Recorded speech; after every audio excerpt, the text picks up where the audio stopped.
Assalamualaikum dan salam sejahtera kepada semua.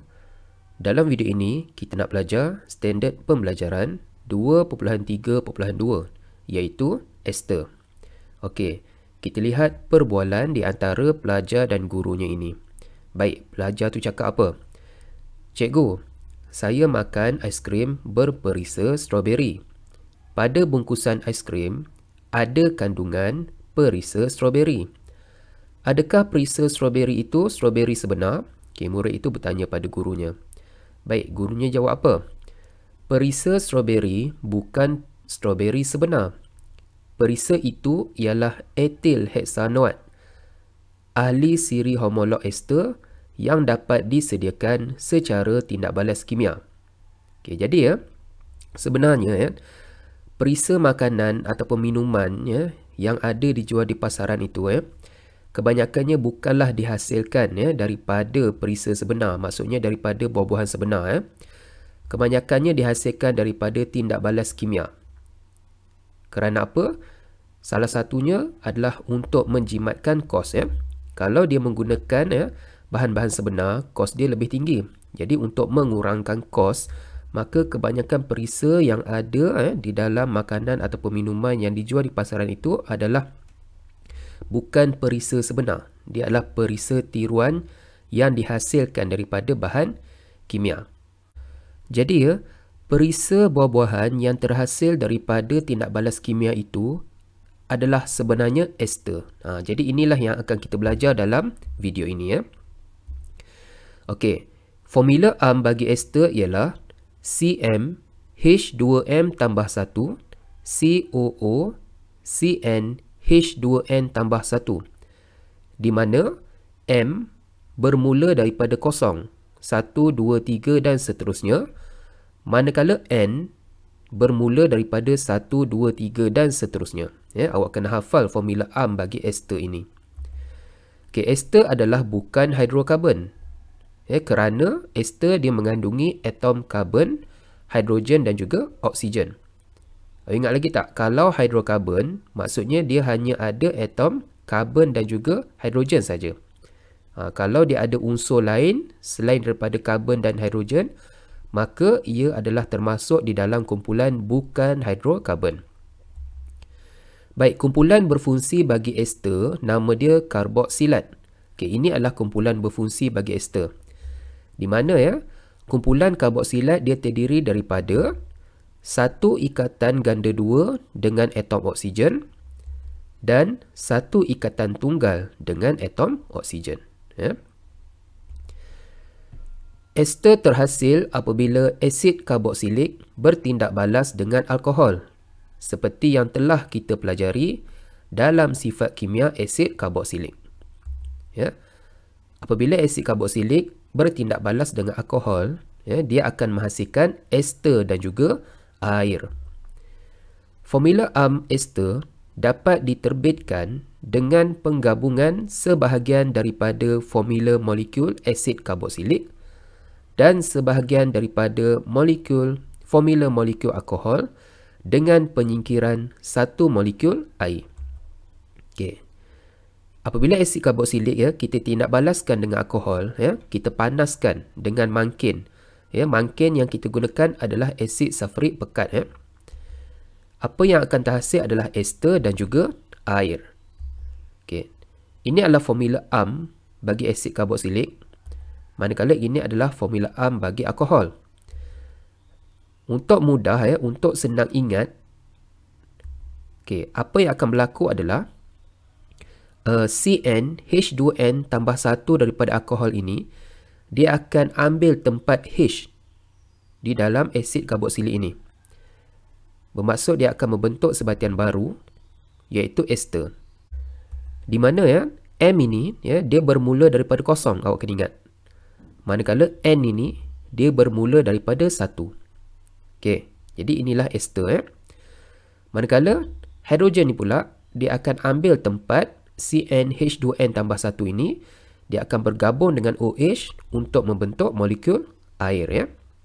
Okey, tetapi yang sebenarnya apa yang berlaku sebenarnya adalah yang disingkirkan daripada asid karboksilik ini adalah OH, ya, bukannya H. Yang akan disingkirkan adalah OH, manakala yang akan disingkirkan daripada molekul alkohol adalah H. Jadi ini akan bergabung untuk membentuk air. Tapi untuk senang ingat, untuk awak menghasilkan formula ester, awak tukar saja tempat ini. Okey. Formula AMP ester juga dapat ditulis sebagai, okey, ini formula AMP dia. RCOOR prime. Di mana R ini adalah CmH2m tambah 1 daripada asid karboksilik. Manakala R prime ni pula adalah CnH2n tambah 1 daripada alkohol. Okay, kita lihat contoh. Sebagai contoh, okay, kita ada formula struktur bagi ester. Jadi, kalau kita buat perbandingan dengan ini, okay, ini adalah daripada asid karboksilik. Ya. Yang ini, bahagian ini adalah daripada asid karboksilik, manakala bahagian ini adalah daripada alkohol. Okay, apakah nama asid karboksilik ini? Awak kena kira lah bilangan atom karbonnya. Ada 1, 2, 3, 4. Okay, kalau ada 4 atom karbon, apakah nama asid karboksilik itu? Okay, nama asid karboksilik kita ambil sempena nama alkana kan? Okay, kalau satu atom karbon, nama dia apa? Metana, etana, propana, butana. Okay, kalau asid karboksilik kita tukar. Kalau butana dia jadi asid butanoik. Ingat kan? Okey, bagaimana pula cara penamaan alkohol? Okey, juga diambil sempena nama alkana. Kalau satu metana, etana. Okey, kalau alkohol kita tukar jadi etana jadi etanol. Okey, jadi untuk penamaan ester kita akan gabungkan nama asid karboksilik dan juga nama alkohol menjadi satu. Okey, jadi nama ester ini adalah etil butanoat. Di mana etanol ni dia akan bertukar menjadi etil. Kita akan namakan sebagai etil. Manakala asid butanoik ni kita akan namakan sebagai butanoat. Kemudian kita akan gabungkan kedua-dua nama ini. Di mana nama alkohol mesti menjadi nama pertama, manakala nama asid karboksilik akan menjadi nama kedua. Okey, kita akan belajar nanti. Okey, contoh berikutnya kita ada formula struktur bagi ester. Okey, kalau kita buat perbandingan dengan yang ini, jadi kita tahu yang ini adalah datangnya daripada asid karboksilik. Manakala yang ini adalah datangnya daripada alkohol. Okey, apakah nama asid karboksilik ini? Okey, seperti tadi nama asid karboksilik kita dapat daripada nama alkana. Okey, kalau satu nama dia metana, etana, propana, butana. Jadi, kalau asid karboksilik dia akan menjadi nama asid butanoik. Okey, kalau alkohol, okey, satu atom karbon metana. Kalau alkohol dia jadi metanol. Okey, jadi kalau nama ester kita akan gabungkan nama alkohol dan juga nama asid karboksilik. Di mana metanol dia akan jadi metil, asid butanoik dia akan jadi butanoat. Jadi nama ester adalah metil butanoat. Kita akan namakan alkohol sebagai nama pertama, asid karboksilik sebagai nama kedua. Baik, tahukah anda kebanyakan bau wangi pada bunga dan buah-buahan adalah disebabkan oleh ester. Jadi bau nanas ini nama bahan kimianya adalah etil butanoat. Okey. Manakala untuk metil butanoat tu adalah bau bagi apple. Dalam apple ni ada bahan kimia namanya metil butanoat. Okey. Kalau pentil etanoat pula adalah datangnya daripada pisang. Kalau bau pisang tu nama esternya adalah pentil etanoat. Baik, sekarang kita nak belajar bagaimana kita nak menamakan ester. Okey, seperti yang telah kita pelajari tadi bahagian ini adalah daripada asid karboksilik, manakala bahagian ini adalah daripada alkohol. Okey, apa yang awak perlu ingat dalam penamaan ester, nama alkohol dia akan menjadi nama pertama. manakala nama asid karboksilik dia akan menjadi nama kedua. Okey. Contoh ya. Nama pertama bagi alkohol, okey. Kalau metanol, dia akan bertukar menjadi metil. Kalau etanol, dia akan jadi etil. Propanol, dia akan jadi propil. Butanol, dia akan jadi butil. Okey. Untuk asid karboksilik pula, ya. Kalau asid metanoik, dia akan menjadi metanoat. Asid etanoik, dia akan jadi etanoat. Asid propanoik, dia akan jadi propanoat. Asid butanoik, dia akan jadi butanoat. Ini saya tunjuk 4 contoh pertama sahaja. Okey. Jadi untuk nama ester, kalau alkohol yang digunakan adalah metanol dan juga asid karboksilik yang digunakan adalah asid metanoik, jadi nama esternya adalah, kita akan namakan alkohol sebagai nama pertama, asid karboksilik sebagai nama kedua. Jadi kita akan gabungkan saja, maka nama esternya adalah metil metanoat. Okey. Kalau alkohol yang digunakan adalah etanol, asid karboksilik yang digunakan adalah asid etanoik, jadi nama esternya adalah etil etanoat. Okey. Kalau alkohol yang digunakan adalah propanol, asid karboksilik yang digunakan adalah asid propanoik, maka nama esternya adalah propil propanoat. Kalau alkohol yang digunakan adalah butanol, asid karboksilik yang digunakan adalah asid butanoik, maka nama esternya adalah butil butanoat. Ya, awak kena ingat macam mana kita nak menamakan ester. Okey, contoh. Baik, kita ada formula molekul ester CH3COO C2H5. Okey, bagaimana kita nak menamakan ester ini? Okey. Kalau kita tukar kepada formula struktur, okey, ini adalah formula struktur bagi ester. CH3 COO, ingat ada satu ikatan ganda 2 dengan O. Kemudian kita ada C2H5.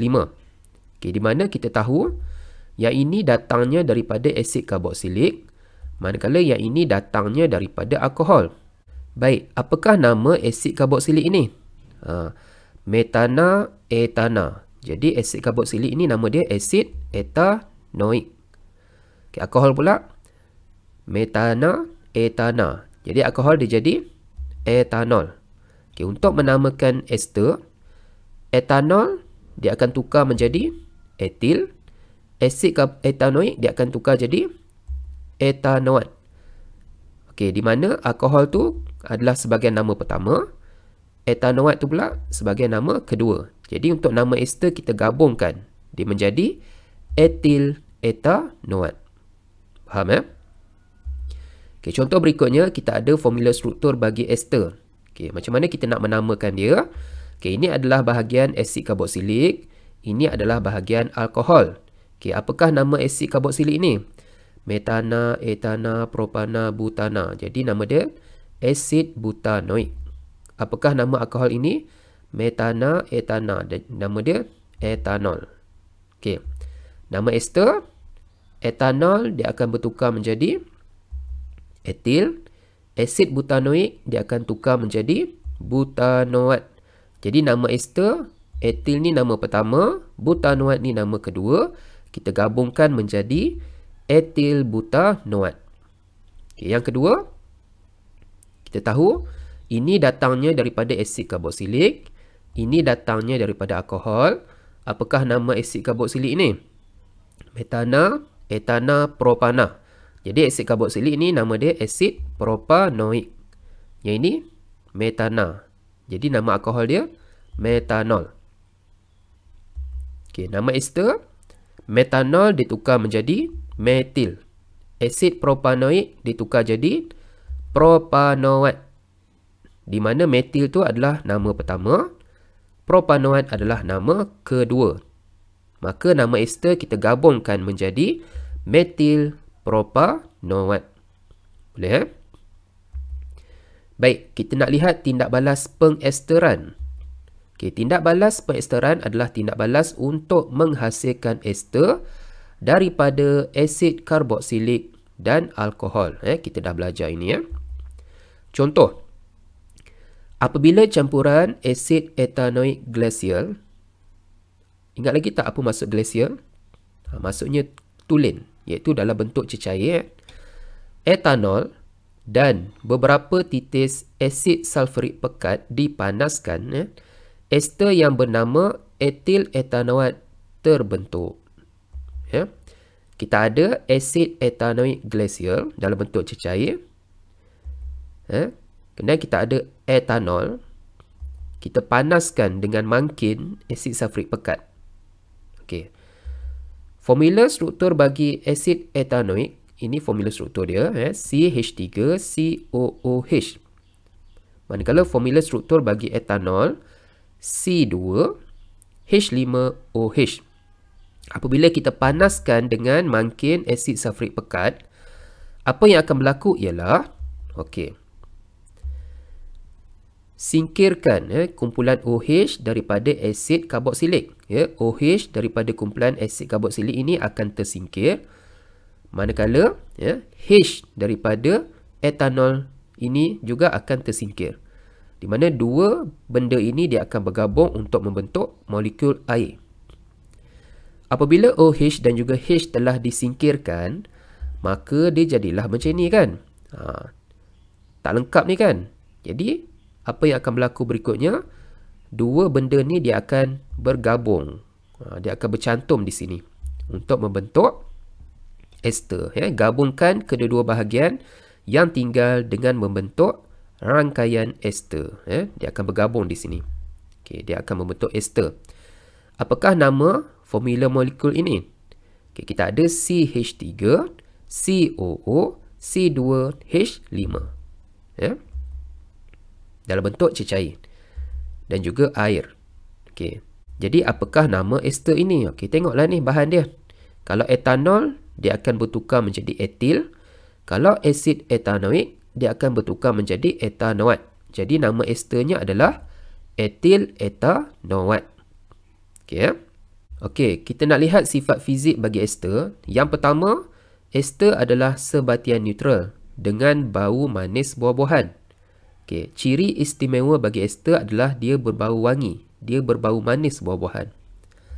Yang kedua, ester dia mempunyai ketumpatan yang rendah, iaitu dia kurang tumpat berbanding air. Bermaksud apabila kita campurkan ester dengan air, ester dia akan membentuk lapisan di atas permukaan air kerana ester dia kurang tumpat berbanding air. Yang ketiga, ester yang ringkas ialah cecair tanpa warna pada suhu bilik. Yang keempat, ester yang ringkas meruap dengan mudah pada suhu bilik. Bermaksud takat didih dia rendah. Dan yang kelima, ester adalah sebatian kovalen yang tidak larut dalam air. Jadi, sila buat latihan di dalam buku teks aktiviti 2K, muka surat 99 dan latihan di dalam buku kerja, muka surat 102, 103, kecuali eksperimen, 104 dan 105. Sekian, terima kasih.